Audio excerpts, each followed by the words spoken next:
Good morning students.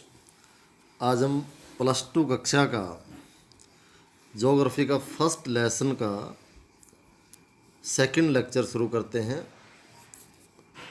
कल हमने जनसंख्या के बारे में पढ़ा कि भारत की जनसंख्या कितनी है और इसका असमान वितरण क्यों है। आज हम जनसंख्या घनत्व के बारे में पढ़ेंगे कि जनसंख्या घनत्व क्या है।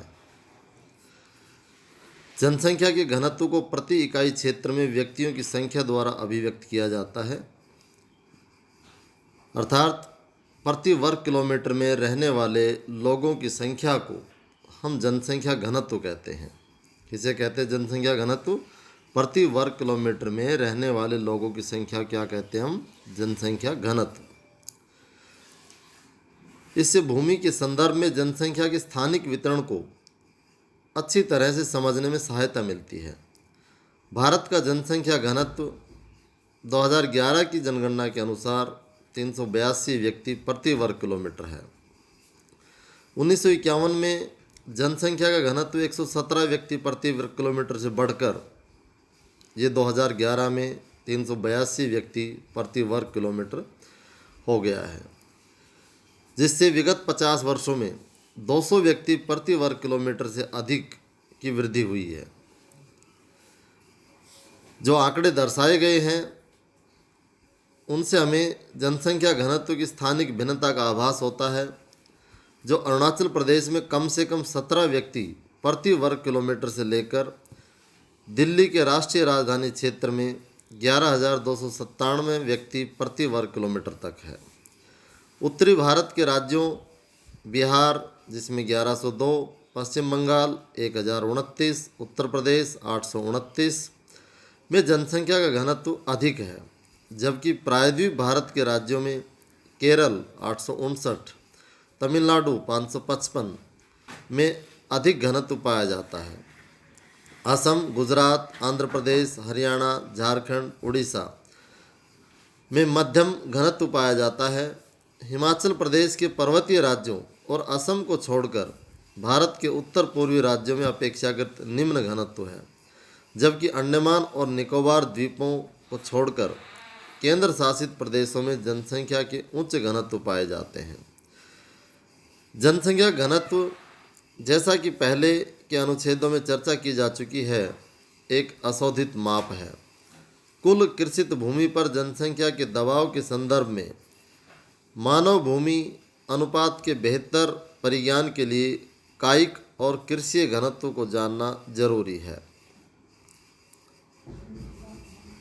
यहाँ पर ये भारत का मानचित्र दिखाया गया है और यहाँ प्रति व्यक्ति प्रति वर्ग किलोमीटर जो जनसंख्या घनत्व दिखाया गया है, यहाँ पर 1201 से अधिक, 801 से 1200, 401 से 800, 101 से 400 और 100 से कम। तो यहाँ आप देखिए जो गहरा डार्क आपको दिखाई दे रहा है मैप में, वहाँ पर 1201 से अधिक प्रति वर्ग किलोमीटर लोग रहते हैं, यानी एक वर्ग किलोमीटर में 1200 से अधिक लोग रहते हैं। तो यहाँ पर ये कौन कौन से राज्य आपको दिखाई दे रहे हैं? पश्चिम बंगाल, बिहार, उत्तर प्रदेश और इसके साथ केरल राज्य, जहाँ पर ये अधिक गहरा आपको दिखाई दे रहा है, जहाँ 1200 से अधिक व्यक्ति प्रति वर्ग किलोमीटर हैं।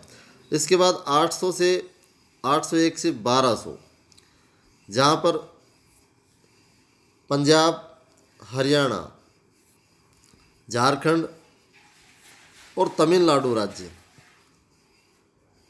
यहाँ पर 801 से 1200 व्यक्ति प्रति वर्ग किलोमीटर के हिसाब से रहते हैं।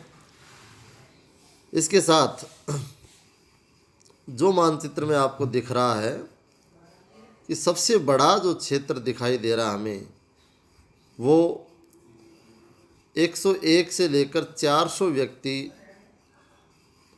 प्रति वर्ग किलोमीटर, जिसमें हमारे अधिकांश राज्य आते हैं। तो ये था भारत का मानचित्र, जिसमें दर्शाया गया था कि भारत का जन घनत्व का वितरण कितना असमान है। ये उसी का अनुसरण करता है। जैसे कि हम जनसंख्या का वितरण देख रहे थे कि गंगा नदी घाटी क्षेत्र में जनसंख्या का संकेंद्रण अधिक है, जनसंख्या अधिक है। इसके अतिरिक्त दक्षिण के राज्यों में उसकी अपेक्षा जनसंख्या कम है। और पूर्व के जो राज्य हैं जिन्हें हम सेवन सिस्टर के नाम से जानते हैं, वहाँ घने जंगल की वजह से वहाँ भी जनसंख्या कम है। यहाँ पर देखिए कायिक घनत्व बराबर कुल जनसंख्या डिवाइडेड निवल कृषि क्षेत्र। कृषि घनत्व कुल कृषि जनसंख्या बटा निवल कृषि क्षेत्र। कृषि जनसंख्या में कृषक, कृषि मजदूर और उनके परिवार के सदस्य सम्मिलित होते हैं। तो यहाँ पर ये प्रश्न पूछा जा सकता है, कायिक घनत्व का फॉर्मूला क्या है, कृषि घनत्व का फॉर्मूला क्या है। इसके बाद जनसंख्या की वृद्धि, नेक्स्ट टॉपिक हमारा जनसंख्या की वृद्धि। तो यहाँ पर हमने देखा कि जनसंख्या घनत्व को प्रभावित करने वाले कारक कौन से हैं। जो कारक जनसंख्या के वितरण को प्रभावित करते हैं वही कारक जनसंख्या घनत्व को प्रभावित करने वाले कारक हैं। जनसंख्या की वृद्धि, जनसंख्या वृद्धि दो समय बिंदुओं के बीच किसी क्षेत्र विशेष में रहने वाले लोगों की संख्या में परिवर्तन को कहते हैं। इसका अर्थ ये नहीं समझना हमने कि जनसंख्या में वृद्धि हो रही है तो ही उसे हम जनसंख्या वृद्धि कहेंगे। जनसंख्या वृद्धि का मतलब है कि दो समय बिंदुओं के बीच किसी भी क्षेत्र विशेष की जनसंख्या में परिवर्तन आता है, चाहे वो जनसंख्या घटे या बढ़े, हम उसे जनसंख्या वृद्धि कहते हैं। इसकी दर को प्रतिशत में अभिव्यक्त किया जाता है। जनसंख्या वृद्धि के दो घटक होते हैं जिनके नाम है प्राकृतिक और अभिप्रेरित। जबकि प्राकृतिक वृद्धि का विश्लेषण अशोधित जन्म और मृत्यु दरों से निर्धारित किया जाता है। अभिप्रेरित घटकों को किसी दिए गए क्षेत्र में लोगों के अंतर्वर्ती और बहिर्वर्ती संचलन की प्रबलता द्वारा स्पष्ट किया जाता है। फिर भी इस अध्याय में हम भारत की जनसंख्या की केवल प्राकृतिक वृद्धि की ही चर्चा करेंगे। भारत की जनसंख्या के दोनों दशकीय और वार्षिक वृद्धि दर बहुत ऊंचे हैं। यानी दशकीय यानी एक दशक में 10 वर्षों में कि भारत की जनसंख्या कितनी बढ़ी, और वार्षिक वृद्धि दर यानी एक वर्ष में कितनी बढ़ी, और समय के साथ लगातार बढ़ रही है। भारत की जनसंख्या की वार्षिक वृद्धि दर 1.64% है। जनसंख्या के दुगना होने का समय, जनसंख्या के दुगना होने का समय वर्तमान वार्षिक वृद्धि दर पर किसी भी जनसंख्या के दुगना होने में लगने वाला समय है।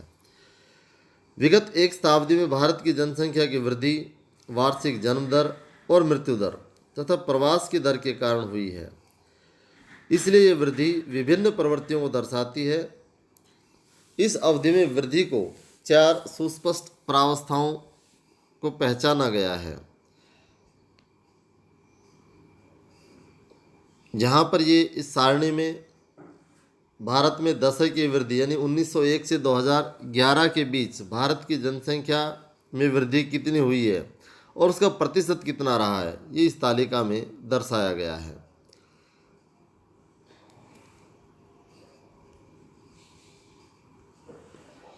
ये जनसंख्या वृद्धि दर जो प्रतिशत में दिखाई गई है कि किस राज्य में भारत में जनसंख्या अधिक तेजी से बढ़ी है, किस राज्य में जनसंख्या वृद्धि दर कितनी है, उसको मानचित्र के माध्यम से यहाँ दर्शाया गया है।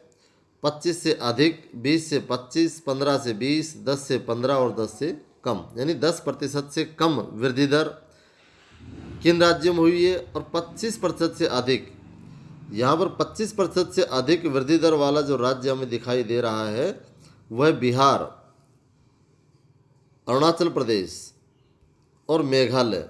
यहाँ पर 25% से अधिक जनसंख्या वृद्धि दर हुई है, और 10% से कम जो वृद्धि दर है, यहाँ पर देखिए केरल एक ऐसा राज्य है जहाँ पर 10% से कम जनसंख्या वृद्धि हुई है। इधर नागालैंड दूसरा ऐसा राज्य जहाँ 10% से कम जनसंख्या वृद्धि दर हुई है। अब जो चार अवस्थाओं के बारे में हम बता रहे थे कि चार अवस्थाएं कौन सी है जनसंख्या वृद्धि दर की, ये क्वेश्चन बनता है यहाँ पर। पहली अवस्था 1901 से 1921 की अवधि को भारत की जनसंख्या की वृद्धि की रुद्ध अथवा स्थिर प्रावस्था कहा जाता है, क्योंकि इस अवधि में वृद्धि दर अत्यंत निम्न थी। यहाँ तक कि 1911 से 21 के दौरान ऋणात्मक वृद्धि दर दर्ज की गई, अर्थात जनसंख्या घटी। जन्म दर और मृत्यु दर दोनों ऊंचे थे, जिससे वृद्धि दर निम्न बनी रही। निम्न स्वास्थ्य एवं चिकित्सा सेवाएं, अधिकतर लोगों की निरक्षरता, भोजन और अन्य आधारभूत आवश्यकताओं का अपर्याप्त वितरण इस अवधि में मोटे तौर पर उच्च जन्म और मृत्यु दरों के लिए उत्तरदायी थे। तो यहाँ पर ये कारण बताए जाते साथ साथ कि इस अवस्था के अंदर जो ऋणात्मक वृद्धि दर रही उसके क्या कारण रहे थे। तो उसके कारण यही थे कि हमारे यहाँ स्वास्थ्य और चिकित्सा सेवाएं अच्छी नहीं थी, निरक्षरता यानी शिक्षा का स्तर बहुत ही नीचा था, भोजन और अन्य आधारभूत आवश्यकताएं भी अपर्याप्त थी, और यही उच्च जन्म और मृत्यु दर के लिए उत्तरदायी कारण थे। दूसरी अवस्था 1921 से 51 के दशकों की जनसंख्या की स्थिर वृद्धि की अवधि के रूप में जाना जाता है। देश भर में स्वास्थ्य और स्वच्छता में व्यापक सुधारों ने मृत्यु दर को नीचे ला दिया। साथ ही बेहतर परिवहन और संचार तंत्र से वितरण प्रणाली में सुधार हुआ। फलस्वरूप अशोधित जन्म दर ऊंची बनी रही, जिससे पिछली प्रावस्था की तुलना में वृद्धि दर उच्चतर हुई, यानी अधिक वृद्धि दर हुई। 1920 के दशक की महान आर्थिक मंदी और द्वितीय विश्व युद्ध की पृष्ठभूमि में यह वृद्धि दर प्रभावशाली थी। तीसरी अवस्था है 1951 से 81 के बीच के दशकों को भारत में जनसंख्या विस्फोट की अवधि के रूप में जाना जाता है। ये बहुत ही महत्वपूर्ण दशक है, जो 30 वर्ष है, जिसमें जनसंख्या सबसे तेज़ गति से बढ़ी भारत की। ये देश में मृत्यु दर में तीव्र ह्रास, यानी मृत्यु दर घट गई। क्यों घटी? क्योंकि साक्षरता दर बढ़ी और हमारे स्वास्थ्य सुविधाओं में सुधार हुआ, इसलिए हमारी मृत्यु दर घट गई। और जनसंख्या की उच्च प्रजनन दर के कारण ऐसा हुआ, प्रजनन दर ऊंची बनी रही। औसत वार्षिक वृद्धि दर 2.2% तक ऊंची रही। स्वतंत्रता प्राप्ति के बाद यह वह अवधि थी जिसमें एक केंद्रीकृत नियोजन प्रक्रिया के माध्यम से विकासात्मक कार्यों को आरंभ किया गया। अर्थव्यवस्था सुधरने लगी, जिससे अधिकांश लोगों के जीवन की दशाओं में सुधार सुनिश्चित हुआ। परिणाम स्वरूप जनसंख्या की प्राकृतिक वृद्धि उच्च और वृद्धि दर उच्चतर हुई। इन सब के अतिरिक्त तिब्बतियों, बांग्लादेशियों, नेपालियों को देश में लाने वाले बढ़ते अंतर्राष्ट्रीय प्रवास और यहाँ तक कि पाकिस्तान से आने वाले लोगों ने भी उच्च वृद्धि दर में योगदान दिया। चौथी अवस्था 1981 के पश्चात वर्तमान तक देश की जनसंख्या की वृद्धि दर यद्यपि ऊंची बनी रही, परंतु धीरे धीरे मंद गति से घटने भी लगी। ऐसी जनसंख्या वृद्धि के लिए अशोधित जन्म दर की अधोमुखी प्रवृत्ति को उत्तरदायी माना जाता है।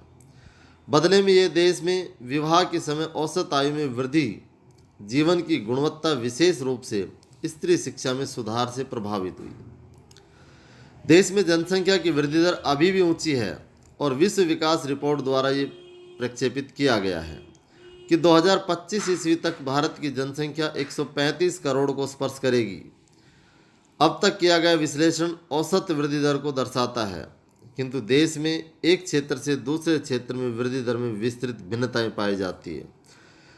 जैसे भिन्नताएं जनसंख्या वितरण, जनसंख्या घनत्व में भिन्नताएं पाई जाती है, उसी प्रकार देश के अलग अलग क्षेत्रों में वृद्धि दर में भी भिन्नताएं पाई जाती है। जनसंख्या वृद्धि में क्षेत्रीय भिन्नताएं, इसका अध्ययन हम कल नेक्स्ट लेक्चर में करेंगे।